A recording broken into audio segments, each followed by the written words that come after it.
পাকিস্তানের অন্যতম তারকা জুটি সাজাল আলী ও আহাদ রাজ মীর। আলোচিত এই তারকা জুটি প্রথমবার একসঙ্গে পর্দায় আসেন ইয়াকিন কা সফর নাটকে জুবিয়া এবং আসফান্দিয়ার চরিত্রে। ও পর্দার সেই রসায়ন বাস্তবে রূপ নেয় প্রেমে, যার পরিণয় প্রায় বিয়েতে। তবে ব্যক্তিগত জীবনে তাদের সেই সম্পর্ক স্থায়ী হয়নি। 2022 সালে এই দুই তারকা বিচ্ছেদের পথে হাঁটেন। এদিকে সাজাল আহাদ অভিনীত নাটকে ধুপকি দেওয়ার ইউটিউবে মুক্তি পেয়েছে। জি5 এ সিরিজটি মুক্তি পেয়েছিল প্রায় 4 বছর আগে, যা সাবস্ক্রিপশনের কারণে সব দর্শকরা দেখতে পারেননি।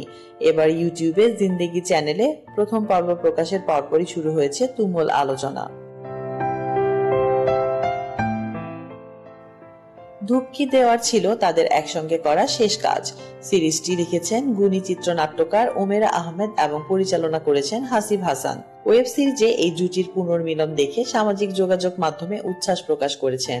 দীর্ঘদিন পর তাদের একসঙ্গে দেখার আনন্দ ভাগ করে নিচ্ছেন ভক্তরা। সামাজিক যোগাযোগ মাধ্যমে একজন ভক্ত লিখেছেন, নজর লেগে গেছে এদের। আরেকজন মন্তব্য করেছেন, 1 শতাব্দী পর এই দুজনকে একসঙ্গে দেখছি। বিচ্ছেদের পরেও ভক্তরা এই জুটিকে ভালোবেসে সাহাদ নামে ডাকেন। তারা সবসময় চেয়েছেন এই তারকা জুটিকে আবারও একসঙ্গে দেখতে। ইয়াকিন কা সফর ছাড়াও সাজাল ও আহাদ ইয়ে দিল মেরা নাটকে কাজ করেছেন।